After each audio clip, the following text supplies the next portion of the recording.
Selamat pagi dan salam sejahtera kepada semua pelajar. Selamat datang ke kelas Bahasa Melayu Cikgu Kyo. Jadi, hari ini cikgu nak ajar kamu subjek dan predikat. Hari ini cikgu nak kamu bezakan apakah itu subjek, apakah itu predikat. Kita akan tengok apakah itu subjek, apakah itu predikat. Adakah anda dapat mengenal pasti subjek dan predikat dalam satu ayat? Sebab cikgu masih perasan ada pelajar dia masih belum kenal pasti apakah itu subjek, apakah itu predikat. Jadi semasa soalan dia tanya, suruh kamu bagikan subjek dan predikat, tetapi salah dia bagi. Jadi sekarang kita akan tengok, cikgu nak ajar kamu apakah itu subjek, apakah itu predikat dalam ayat itu. Macam mana kamu nak carikan subjek, macam mana kamu nak carikan predikat dia. Okey? Sekarang kita tengok subjek dulu. Apakah itu subjek? Subjek itu dia terdiri daripada frasa nama. Frasa kerja dan frasa adjektif yang berfungsi sebagai frasa nama juga boleh menjadi subjek dalam ayat dia. Okay? Frasa nama, subjek, boleh terdiri daripada kata nama am, kata nama khas, kata nama terbitan, kata ganti nama diri dan kata ganti nama tunjuk. Okay? Ini ialah frasa nama subjek. Okay, kita ada. Okay, seperti yang cikgu ada ajar kamu. Kata nama am, kata nama khas, kata nama terbitan, kata ganti nama diri dan kata ganti nama tunjuk. Jadi itu adalah subjek dalam ayat itu. Faham? Jadi sekarang kita akan tengok kata nama am sebagai subjek. Apakah contoh dia? Okay, kamu boleh tengok di sini. Buku itu amat bermutu. Ayat ini, buku itu, buku ialah kata namaan. Jadi buku itu dia sebagai subjek. Pelajar ini perlu diberi bimbingan. Pelajar ini, pelajar ialah kata namaan. Pelajar ini, okay, jadi ini ialah subjek. Meja itu sangat bulat. Meja, kata nama am. Meja itu subjek. Sangat bulat. Predikat. Bangunan itu dibina pada tahun 1962. Bangunan, kata nama am. Bangunan itu, okay, yang dikira sebagai subjek. Peserta-peserta perlu mematuhi peraturan yang ditetapkan oleh pihak penganjur. Peserta-peserta ialah kata nama am. Jadi, peserta-peserta ni dia sebagai kata nama am sebagai subjek. Faham? Okay? Ayat itu dia mesti dimulakan dengan subjek dalam ayat aktif. Okay? Kalau untuk ayat pasif, dia ada subjek, ada predikat juga. Tetapi predikat dia akan di hadapan dan subjek dia akan diletakkan di belakang ataupun di tengah. Faham? Yang kedua, kata nama khas sebagai subjek. Okay? Seperti yang cikgu pernah ajar kamu. Yang ada nama, kita panggil sebagai kata nama khas. Jadi, kalau kamu ada nampak, okay, ada kata nama khas itu, dia ialah kata nama khas sebagai subjek. Jadi, ini caranya kamu cari subjek dia. Kita tengok. Abdul Wahab seorang pegawai yang bijaksana. Abdul Wahab sebagai subjek. Seorang pegawai yang bijaksana. Predikat. Hotel Grand Palace. Subjek. Terletak berhampiran Stadium Negara. Predikat. Malaysia. Malaysia sebagai subjek. Merupakan sebuah negara yang berbilang kaum. Lee Chong-wei telah menang dalam pertandingan badminton itu. Lee Chong-wei nama, jadi dia adalah sebagai subjek. Produa Bezat merupakan pilihan paling tinggi orang ramai dalam pembelian kereta. Okey, jadi ini adalah subjek dia. Merupakan pilihan paling tinggi orang ramai dalam pembelian kereta. Predikat dia. Faham? Sekarang kita akan tengok kata nama terbitan sebagai subjek. Okey, di sini mesti kamu akan tertanya-tanya, apakah itu kata nama terbitan? Kita tengok. Kata nama terbitan dia terhasil daripada proses pengimbuhan. Terhasil daripada kata nama, kata kerja, kata adjektif dan kata sendi nama yang diberi imbuhan. Okay, maksudnya, kata itu dia boleh ada kata nama, kata kerja, kata adjektif dan kata sendi nama. Tapi dia ada tambahkan imbuhan. Jadi dia akan menjadi kata nama terbitan. Kita tengok contoh dia. Contoh 1. Masakan ibu sangat sedap berbanding dengan restoran di luar. Kita tengok. Masakan ibu. Masakan kata dasar dia. Masak. Dia tambah imbuhan an. Masak itu ialah kata kerja. Jadi selepas dia tambahkan imbuhan, dia menjadi kata nama terbitan. Jadi dalam ayat ini, masakan ibu dia menjadi kata nama terbitan sebagai subjek. Yang kedua, penderitaan orang itu mendapat simpati orang ramai. Kita tengok penderitaan. Kata dasar dia terita. Terita ialah kata adjektif.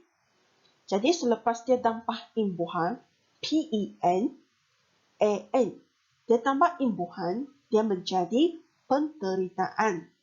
Ialah kata nama. Jadi dia menjadi kata nama terbitan.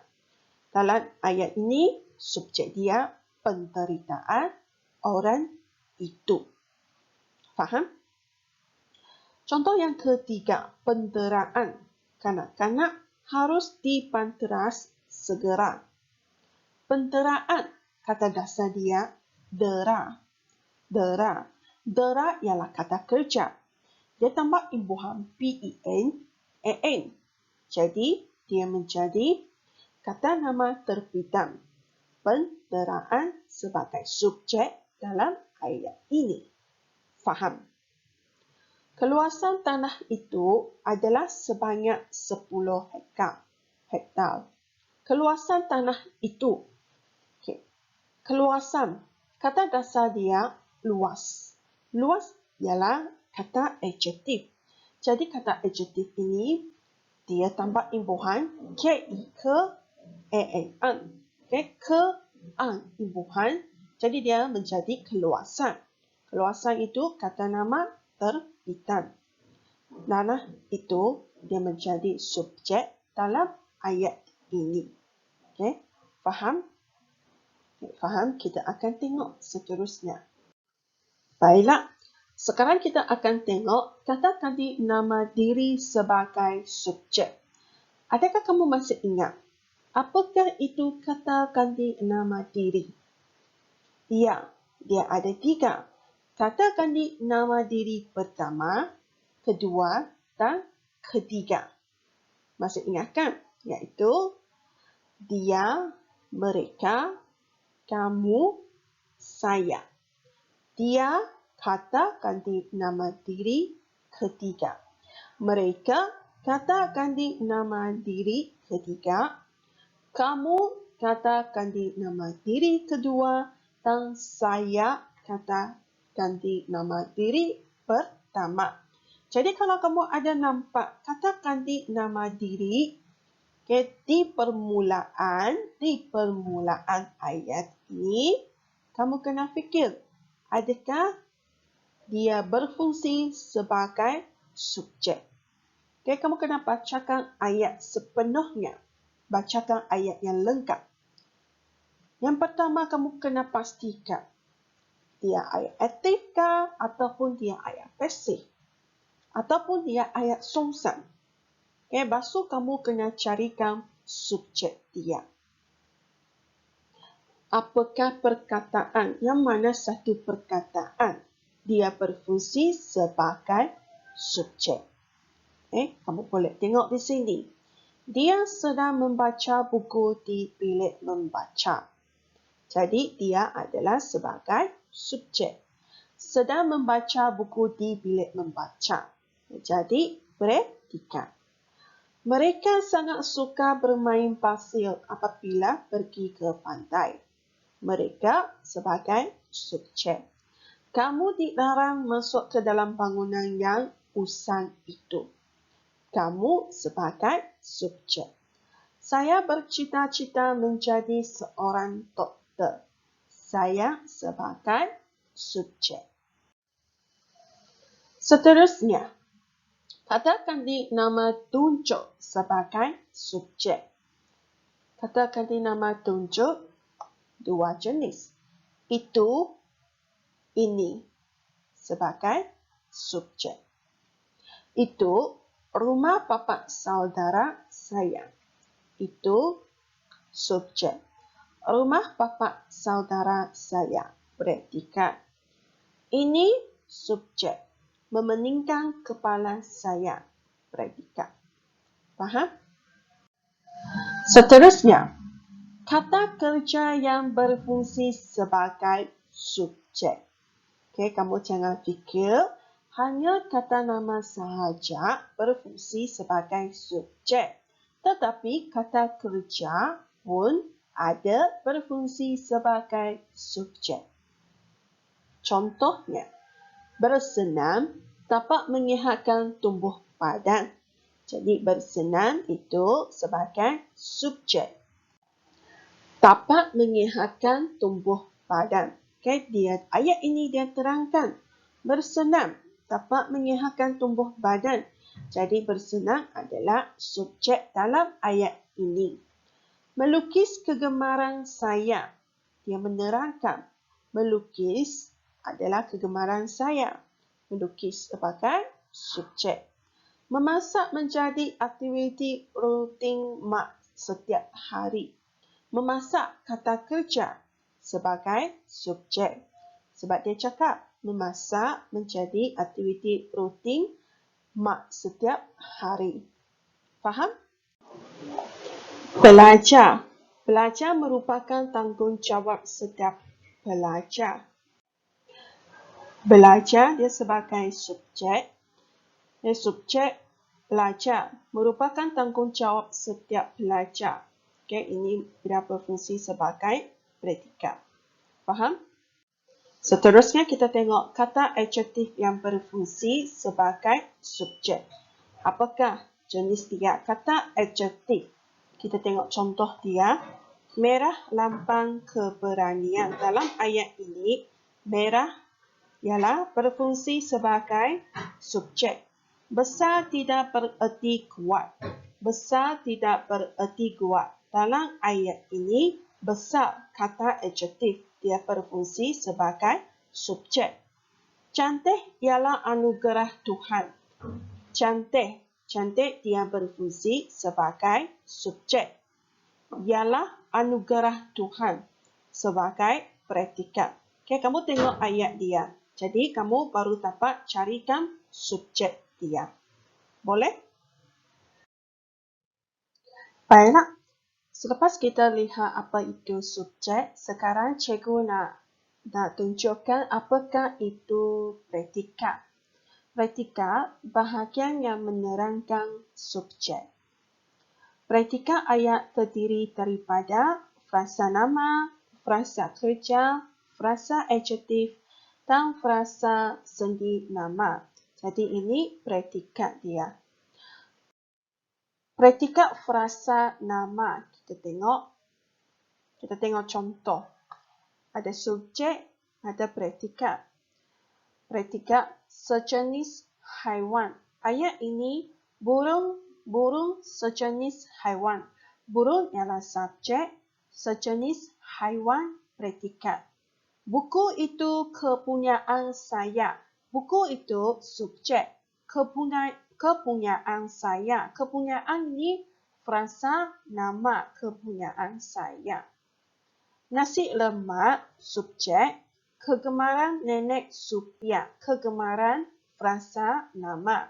Kegemaran nenek Supia. Faham? Seterusnya kita tengok predikat frasa kerja. Maksudnya predikat dia pemula frasa kerja. Ayat yang pertama, contoh dia. Budak-budak itu mandi di sungai pada waktu petang. Budak-budak itu subjek. Mandi di sungai pada waktu petang. Predikat mandi. Frasa kerja.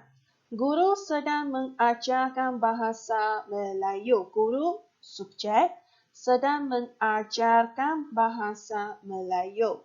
Mengajarkan bahasa Melayu, frasa kerja. Polis-polis mengejar perompak yang cuba melarikan diri selepas merompak bank. Predikat dia mula dengan frasa kerja, mengerja. Polis-polis subjek dia. Jadi melalui contoh-contoh ini, kamu boleh nampak subjek predikat dia. Yang ketiga, predikat frasa adjektif. Maksudnya predikat dia mula dengan frasa adjektif. Kita tengok contoh dia. Rumah nenek sebagai subjek terlalu besar. Besar adjektif. Jadi predikat dia berfungsi sebagai predikat. Bunga ros sebagai subjek. Sungguh wangi. Wangi itu frasa adjektif. Masakan jiran sebagai subjek. Sangat harum hingga ke rumah saya. Harum, frasa adjektif. Faham? Yang keempat, predikat frasa senti nama. Kita tengok contoh dia. Buku sejarah sebagai subjek di atas meja kakak. Predikat di atas frasa senti nama. Papa tari pasar malam. Papa sebagai subjek, tari pasar malam. Predikat.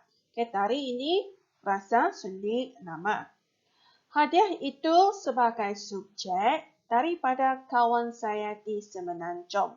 Daripada ialah predikat frasa senti nama. Faham? Baiklah. Sekarang mari kita sama-sama kena pasti subjek dan predikat di bawah ini. Mari kita sama-sama carikan yang mana satu subjek, yang mana satu predikat dalam ayat ini. Yang pertama, Emah menghadiahkan seutas jam tangan kepada ayat sempena hari jadinya. Kita tengok ayat ini. Di manakah subjek? Masih ingatkan, subjek sama ada dia terdiri daripada frasa nama, frasa kerja ataupun frasa adjektif. Kita tengok ayat yang pertama, dia mulakan dengan emak. Emak menghadiahkan seutas jam tangan kepada ayat sempena hari jadinya. Jadi dalam ayat ini maksudnya emak yang memberikan, yang menghadiahkan seutas jam tangan kepada bapa dia. Jadi dari sini kita boleh nampak subjek dia, kita boleh tahu emak. Siapa yang menghadiahkan kepada siapa? Siapa yang orang utama itu? Iaitu emak. Emak itu ialah subjek. Subjek emak. Jadi yang belakang dia ialah menghadiahkan seutas jam tangan kepada ayat sempena hari jadinya. Ialah sebagai predikat. Soalan yang kedua. Gotong royong sekolah berjalan lancar dengan bantuan murid-murid dan guru-guru. Okay, kita nak tengok ayat ini. Ayat aktif. Okay. Gotong royong sekolah berjalan lancar dengan bantuan murid-murid dan guru-guru. Okay. Apakah yang berjalan lancar? Okay, gotong royong sekolah. Jadi, subjek dia gotong royong sekolah. Okay, gotong royong sekolah. Benda yang utama dia nak terangkan di dalam ayat ini. Gotong royong sekolah. Berjalan lancar dengan panduan murid-murid dan guru-guru sebagai predikat dalam ayat ini. Begitu, kamu boleh faham dengan subjek dan predikat. Kita teruskan dengan soalan yang ketiga. Kita sama-sama. Permainan tradisional merupakan warisan bangsa yang perlu dikekalkan kewujudannya di dunia ini. Okay, kita tengok apa benda yang dia nak diterangkan di sini. Yang utama, permainan tradisional. Yang paling utama dia nak terangkan permainan tradisional yang merupakan warisan bangsa yang perlu dikekalkan kewujudannya di dunia ini. Okey, permainan tradisional kamu boleh nampak sebagai subjek. Permainan tradisional. Predikat merupakan warisan bangsa yang perlu dikekalkan kewujudannya di dunia ini. Boleh? Baiklah, soalan yang keempat. Aspek kesihatan dan stamina perlu diambil kira oleh pendaki gunung sebagai persediaan sebelum mendaki gunung. Okey, kita tengok sini. Aspek kesihatan dan stamina perlu diambil kira. Diambil kira oleh. Kita boleh nampak ayat ini adalah ayat pasif. Okey, ayat pasif ini. Dapatkah kamu kenal pasti di manakah subjek dan predikat dia? Kalau kamu tidak dapat, kamu boleh tukarkan kepada ayat aktif. Okay, tukarkan ayat aktif dulu. Okay, tapi di sini, cikgu ajar kamu macam mana carikan subjek dia. Apakah benda dia nak sampaikan? Yang paling utama dalam ayat ini, di manakah subjek dia? Orang kan? Sebab dia ada orang. Dia cakap, perlu diambil kira oleh pendaki gunung sebagai persediaan sebelum mendaki gunung. Okay, kita boleh nampak pendaki gunung sebagai subjek dalam ayat ini. Pendaki gunung.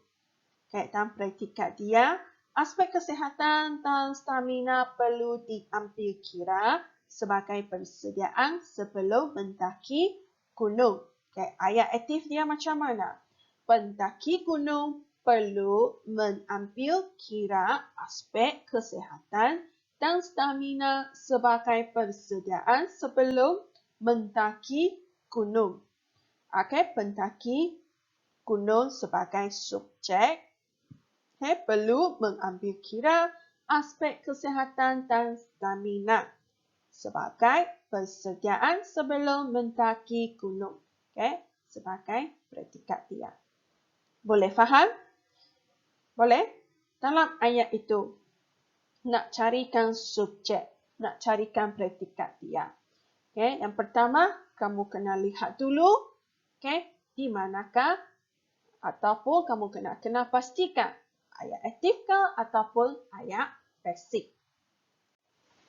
Seterusnya, soalan yang kelima, orang ramai diarahkan oleh pengurus restoran itu supaya beratur dengan sabar apabila menunggu giliran mereka masuk untuk menjamu selera. Okey, di sini kita ada nampak lagi diarahkan oleh. Jadi ayat ini ialah ayat pasif. Okey, sekarang kita nak lihat siapa diarahkan oleh siapa. Dan kalau dia tukar ke yang ayat aktif, okay, siapakah yang mengarahkan siapa?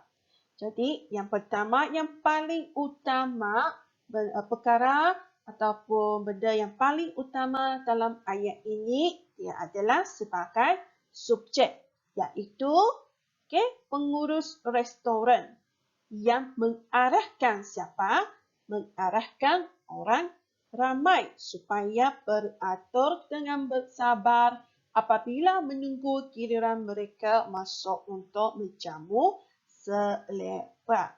Okay, jadi subjek dia pengurus restoran itu. Jadi yang ayatnya predikat, kita boleh nampak orang ramai diarahkan supaya beratur dengan sabar apabila menunggu giliran mereka masuk untuk menjamu selera. Okay? Jadi sampai ini kamu boleh faham dalam satu ayat itu. Macam mana kamu nak kena pastikan subjek dan predikat. Okay? Subjek, kamu kena tengok perkara, benda ataupun orang yang dia nak terangkan sesuatu. Dia melakukan sesuatu ataupun dia menjalankan sesuatu ataupun benda itu dia merupakan sesuatu yang macam mana. Okay, itu subjek dia yang utama dalam ayat ini. Boleh? Boleh faham? Dan predikat dia adalah berada selepas subjek dia. Okay, selepas subjek dia itu ialah predikat. Tetapi yang masuk cikgu ini, ayat itu mesti ayat aktif. Faham? Baiklah. Sekian dan terima kasih atas penontonan kamu sehingga habis. Cikgu harap kamu boleh faham dan boleh kena pasti setiap ayat itu di manakah subjek dia, di manakah predikat dia. Sebelum kamu carikan, kamu kena pastikan dulu dia ayat aktif ataupun ayat pasif. Itu saja daripada cikgu dan kita akan berjumpa pada kelas yang seterusnya.